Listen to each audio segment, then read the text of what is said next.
What if I told you that some of the wildest alien stories you've ever heard, the mysterious lights in the desert skies, the whispers of secret saucer crashes, and even the obsession with Area 51, were not entirely the result of science fiction or conspiracy theorists? What if much of it was deliberately planted by the United States government itself?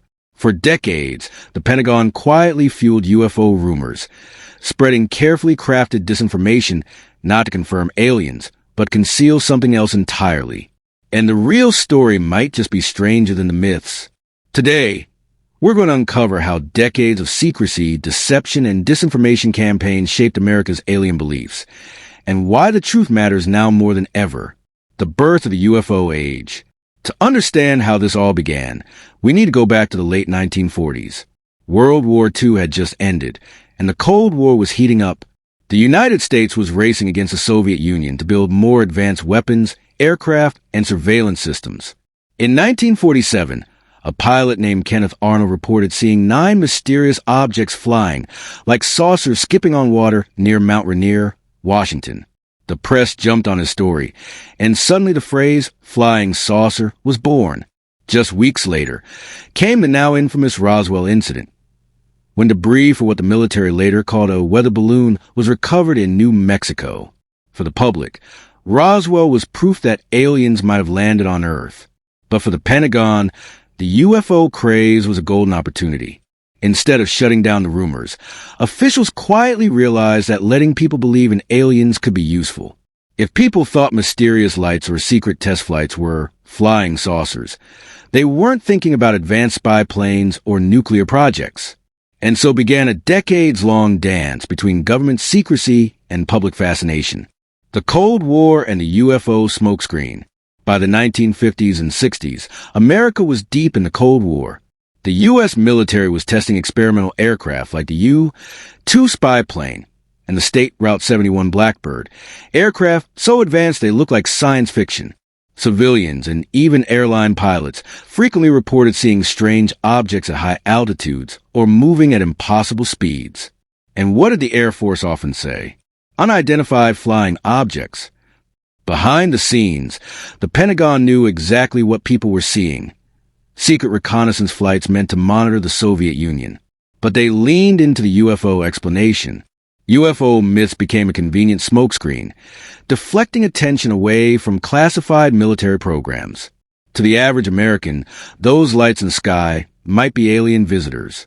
To the Pentagon, they were simply cover for America's newest technological edge, Project Blue Book and controlled narratives. The Air Force even launched formal investigations into UFOs, most famously Project Blue Book, which ran from 1952 to 1969. On the surface, Blue Book looked like an effort to get to the bottom of the UFO mystery. Thousands of reports were collected, analyzed, and filed away.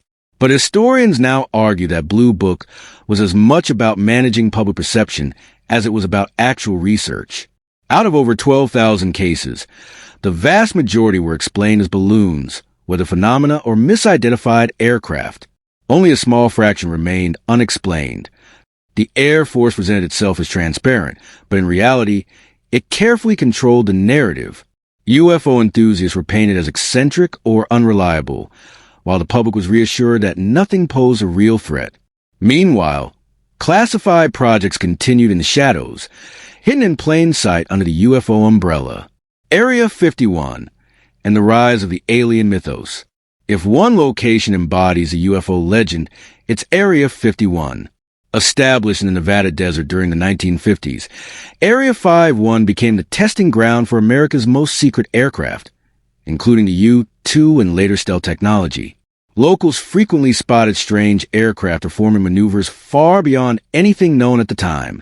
Naturally, rumors spread that these were alien craft being studied or reverse engineered. Here's the fascinating part. Declassified documents now suggest the government didn't exactly fight these rumors. In some cases, they let the alien theories thrive because it provided a perfect distraction.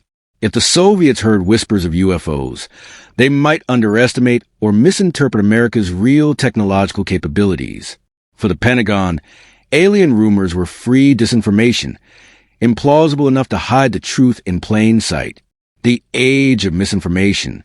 By the 1980s and 90s, the UFO phenomenon had exploded into mainstream culture. Hollywood films like Close Encounters of the Third Kind and Independence Day captured the public imagination. At the same time, conspiracy theories about government cover-ups and alien autopsies spread like wildfire. Tabloids ran with outlandish stories. UFO abduction accounts filled bookshelves, and Area 51 became a cultural icon. But behind the scenes, defense insiders quietly admitted that misinformation was sometimes deliberately seeded. UFO researchers who got too close to secret programs were occasionally fed false leads. Former intelligence officers have since claimed that they intentionally encouraged alien speculation to throw investigators off track. While ordinary Americans debated whether little green men were real, the Pentagon continued developing cutting-edge weapons and surveillance tech under cover of secrecy. The modern era, leaks, whistleblowers, and the Pentagon's admissions. Fast forward to the 2000s and 2010s, and the UFO narrative took a dramatic turn. Videos leaked by Navy pilots showed unidentified objects performing maneuvers defying known physics. Suddenly, the Pentagon was forced to acknowledge what it called UAPs, or unidentified aerial phenomena. For the first time in decades, the government admitted that some encounters were real and unexplained. But here's the kicker.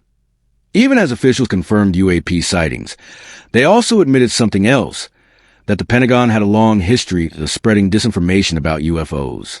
In 2025, reports surfaced showing how UFO myths were deliberately encouraged to hide classified programs. What the public thought were alien visitors were often just secret projects cloaked in mystery. The cover-up wasn't about extraterrestrials. It was about national security. Why this matters today. So, why does any of this matter now? Because the way disinformation shaped UFO belief still affects us. Millions of Americans grew up believing the government was hiding aliens at Area 51. Entire industries of conspiracy theories, books, and movies were built on the idea. But the truth is more complicated, and in some ways, more troubling. If the Pentagon could successfully manipulate public belief for decades, what else might be hidden in plain sight? And if real, unexplained phenomena exist, as even modern defense officials now admit, how can we separate genuine mystery from carefully planted disinformation? Closing. The story of UFOs in America isn't just about aliens. It's about secrecy, strategy, and the strange ways governments shape public perception. For decades, the Pentagon found it useful to let alien myths flourish, because those myths kept the real secret safe. And while the debate over extraterrestrial life continues, one thing is clear. The biggest cover-up wasn't necessarily about little green men. It was about us and what we were allowed to believe.